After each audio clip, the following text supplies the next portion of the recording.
فأنا ناصح لإخواني بالصدع بالحق تبيض وجوههم. السكوت في مسألة الحزبية يضرها، فاصدع بما تؤمر وأعرض عن المشركين.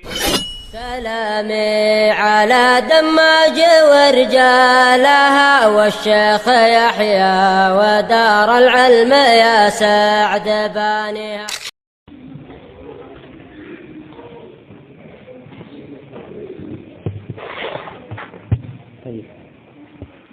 بسم الله الرحمن الرحيم. الحمد لله والصلاة والسلام على رسول الله وعلى آله وصحبه ومن والاه. فإن شاء الله تبارك وتعالى kita akan lanjutkan bacaan kita dari kitab Sifatus Salatin Nabi, sifat tata cara salat Nabi sallallahu alaihi wasallam, karya Syekh Al-Albani rahimahullah. Di mana barakallahu fikum pada pertemuan sebelumnya kita telah mengambil jawazul iktisar 'ala al-Fatihah. Bolehnya mencukupkan membaca Al-Fatihah saja. Kemudian kata penulis al-jahr wal israru fi shalawatil khamsi wa ghairiha. Menjaharkan dan melirihkan bacaan pada salat 5 waktu dan pada salat-salat yang lainnya. Wa kana sallallahu alaihi wasallam yajharu bil qira'ati fi salati subh. Dan dahulu Nabi sallallahu alaihi wasallam menjaharkan, mengeraskan bacaannya pada salat subuh. Wa fi rak'atainil ulayaini minal maghrib wal isya, dan 2 rakaat pertama dari salat maghrib dan isya. Wa yusirru biha fi adh-dhuhri wal 'ashri, dan Nabi sallallahu alaihi wasallam melirihkan bacaannya pada salat zuhur, pada salat asar, wa tsalitsati minal maghrib, pada rakaat ketiga dari salat maghrib, wal ukhrayaini minal isya, dan 2 rakaat terakhir dari salat isya, seperti yang kita lakukan sekarang ini. Wa kanu ya'rifuna qira'atahu fima yasurru bihi bitirabi lihyatihi, dan dahulu para sahabat mengetahui bacaan Nabi sallallahu alaihi wasallam pada bacaan-bacaan yang beliau lirihkan suaranya. Dari mana mereka tahu? Bitirabi lihyatihi, dengan guncangan gerakan janggutnya. Subhanallah. Anda apabila membaca Sahih Bukhari, Sahih Muslim, lalu masuk dalam kitabus shalah, maka para sahabat menceritakan bahwa Nabi baca pada salat zuhur itu seperti surat As-Sajdah. Salat zuhur. Dari mana mereka tahu? Padahal Nabi alaihi salatu wassalam, barakallahu fikum, mengecilkan suaranya. Bittirabi lihiyati, dengan gerakan janggutnya. Bahwa bacaannya Nabi itu ini. Dan ini semua barakallahu fikum adalah di antara dalil yang menunjukkan bahwasanya dahulu para sahabat itu sangat perhatian pada ibadah Nabi alaihi salatu wasallam. Sampai saking perhatiannya barakallahu fikum, guncangan janggutnya saja ditahu. Pergerakan janggutnya saja mereka tahu bahwa yang dibaca adalah ini dan itu. Oleh karena itu barakallahu fikum, tidak dibenarkan melakukan atau menambahkan suatu pergerakan dari pergerakan salat yang tidak dilakukan Nabi sallallahu alaihi wasallam tanpa dalil. Mengapa? Karena yang seperti ini saja mereka bisa tahu.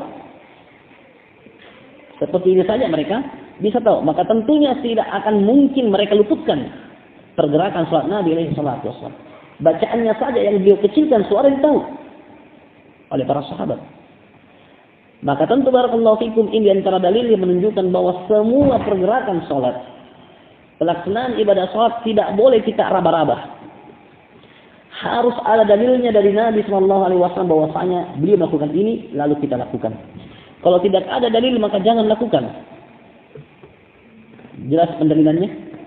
Kenapa? Karena gerakan janggutnya saja mereka tahu. Bahkan barakallahu fikum, begitu Nabi alaihi salatu wasallam tasyahud, mereka tahu bagaimana jarinya. Ada yang meriwayatkan seperti ini.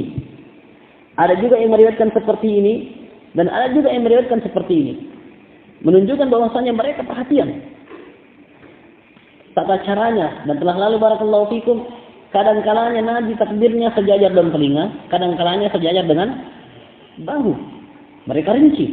Kadang-kalanya barakallahu fikum Nabi alaihi salatu wasallam kalau takbir sebelum mengangkat tangannya, atau bersamaan mengangkat tangannya, atau setelah mengangkat tangannya. Mereka perhatian sampai dengan sedetail itu.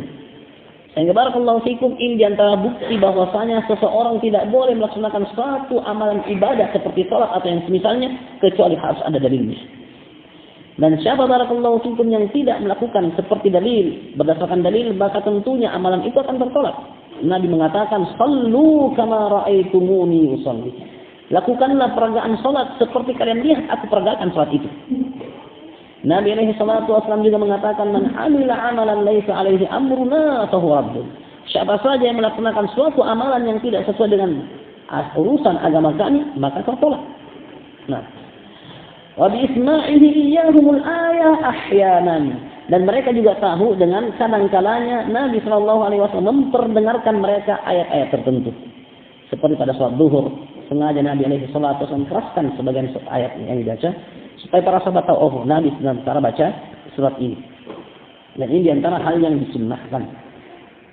Wa kana yusmi'una ahyanan. Kata sahabat, dahulu Nabi kadang-kalanya sengaja memperdengarkan kepada kami kadang-kala. Wa kana yajharu biha aidan fi salatil jum'ah. Dan dahulu Nabi sallallahu alaihi wasallam juga mengeraskan bacaannya pada pelaksanaan salat Jumat. Wal idain, pada salat dua hari raya. Wal istisqa, pada salat minta hujan. Wal khusuf, pada salat gerhana. Al jahr wal israr fil qiraati fi salatil lail. Kemudian beliau mengatakan menjaharkan dan mengisrar, menglirikkan bacaan pada saat malam, yaitu boleh mengeraskan, boleh juga melirikkannya. Wa amma fi salatil lail, adapun pada pelaksanaan salat malamnya bisa dikatakan salat tahajud, bisa jadi dikatakan salat witir. Nah, fakana taratan yusir wa taratan yajhar. Kadang-kalanya beliau melirikkan bacaan, kadang-kalanya beliau juga mengeraskan bacaan. Wa kana idza qara'a wa huwa fil bait yusmi'u qira'atahu man fil hujrah. Dan apabila beliau membaca, itu melaksanakan salat malam, sementara beliau di rumah, maka bacaannya itu didengar oleh siapa yang ada di kamar. Wa kana rubbama rafa'a sautahu aktsar min dzalik hatta yusmi'uhu man kana 'ala 'arsy. Dan kadang-kadang beliau mengeraskan suaranya lebih daripada itu lebih keras lagi, hingga suaranya bisa didengar siapa saja yang ada di luar, yaitu di luar kamar. Wa bidzalika amara Abu Bakr wa Umar radhiyallahu anhuma, dan hal inilah yang Nabi perintahkan kepada Abu Bakar dan juga Umar. Wa dzalika hinama kharaja lailatan fa idza huwa bi Abi Bakr radhiyallahu anhu yukhfid min sautihi. Yang demikian itu adalah tatkala Nabi keluar di satu malam, maka beliau mendapati Abu Bakar yang melirikkan bacaannya, pelan bacaannya. Wa marra bi Umar, lalu Nabi pun melewati Umar Ibn Khattab radhiyallahu anhu wa huwa yusalli rafi'an sautah. Umar mengeraskan bacaannya, Abu Bakar pelan, Umar keras. Falamma jatama'a 'inda Nabi, tatkala keduanya berkumpul di sisi Nabi alaihi salatu wassalam, qala ya Abu Bakr marartu bika wa anta tusalli takhfidu min sautik.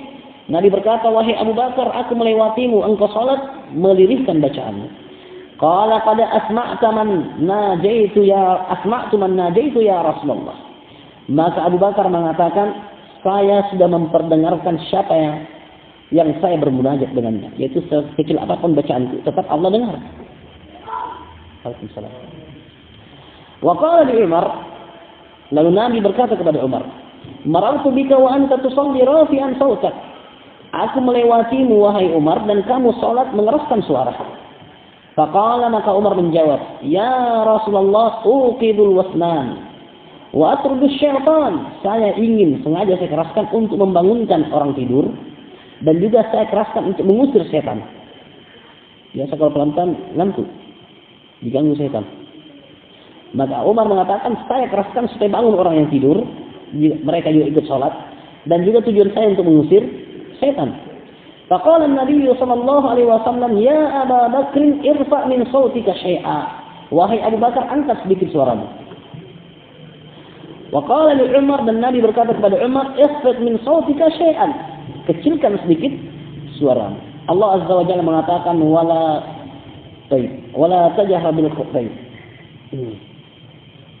Wala tajhar bil Qur'an wa la tukhafid bihi wabtaghi baina dzalika sabila. Jangan kamu jaharkan bacaan Al-Qur'anmu, jangan juga kecilkan, tapi cari antara keduanya. Wabtaghi baina dzalika sabila. Nah, wa kana yaqul, dan dahulu Nabi mengatakan al-jahiru bil Qur'an kal jahir bis sadaqah wal musirru bil Qur'an kal musirri bis sadaqah. Dan dahulu Nabi mengatakan orang yang mengeraskan bacaan Al-Qur'annya seperti orang yang menampakkan sedekahnya. Dan orang yang melirihkan bacaan Qur'annya seperti orang yang menyembunyikan sedekahnya. Dan hadis ini diperselisihkan oleh para ulama. Yang mana yang afdal? Apakah memperlihatkan sedekah ataukah merahasiakan sedekah? Dalam hadis Nabi SAW menyebutkan 7 golongan yang dinaungi oleh Allah Azza wa Jalla tatkala matahari dekatkan kepada kepala manusia adalah orang yang merahasiakan sedekahnya. Rajulun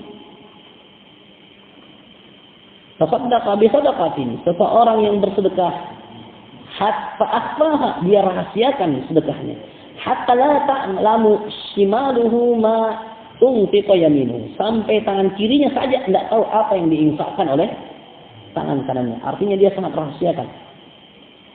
Namun barakallahu fikum, dalam ayat Allah Azza wa Jalla mengatakan in tubdus sadaqati fani'immahi, kalau kalian menampakkan sedekah sebaik-baik itu. Dalam hadis Jarir bin Abdullah Al-Bajali radhiyallahu tabaraka wa taala anhu, begitu Nabi perintahkan sahabat bersedekah, datang seseorang membawa sekepal kurma. Bahkan kurma yang dia bawa sekepal itu hampir jatuh-jatuh. Dinampakkan sedekahnya di hadapan sahabat-sahabat yang lain. Tatkala dia datang, maka yang lainnya pun terpancing juga untuk bersedekah. Yang lainnya pun juga termotivasi untuk ikut bersedekah. Yang awalnya tidak ada yang bersedekah, begitu Nabi perintahkan, datang sosok tadi. Seseorang barakallahu fikum yang dengan sedekahnya orang lain juga ikut bersedekah sampai berkumpul makanan. Satu tumpuk makanan, satu tumpuk pakaian. Sehingga barakallahu fikum, di sini Nabi alaihi salatu wassalam memuji dan mengatakan man sanna fil islami sunnatan hasanah falahu ajruha wa ajru man tabi'aha ila yaumil qiyamah. Siapa yang memberi contoh baik dalam Islam, maka dia akan dapat pahalanya dan pahala orang yang ikut melaksanakan hal tadi sampai hari kiamat. Ini barakallahu fikum gambaran bahwasanya orang yang menampakkan sedekahnya banyak pahala. Para ulama mengatakan apabila dia tidak mengkhawatirkan niatnya, tidak riya, maka silakan dia menjadi motivasi untuk orang lain, sehingga orang lain juga ikut melaksanakannya.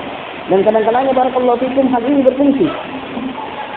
Kadang-kadangnya barakallahu fikum hal ini berfungsi dengan seseorang mengatakan saya siap ini dan itu, sehingga yang lain juga ikut melaksanakan satu kebaikan. Nah, tidak masalah. Dan hal ini telah dicontohkan di masa hidup Nabi Sallallahu Alaihi Wasallam. Tapi apabila dia khawatirkan niatnya, nanti dia senang dipuji, mau dibilangi, bu, kalau ada yang begitu-begitu dia yang paling pertama. Dia khawatirkan niatnya, maka di sini barakallahu fikum hendaknya dia tidak menampakkan dan hendaknya dia rahasiakan dan dia sembunyikan apa yang bisa dia sembunyikan dari amalannya untuk menjaga niatnya. Karena barakallahu fikum yang diinginkan di sini adalah diterimanya amalan. Yang diinginkan adalah diterimanya amalan. Percuma banyak yang ikuti tapi kalau tidak terima amalannya. Sebagaimana barakallahu fikum percuma banyak yang dia sedekahkan tapi kalau dia riya, sia-sia dan tidak ada gunanya.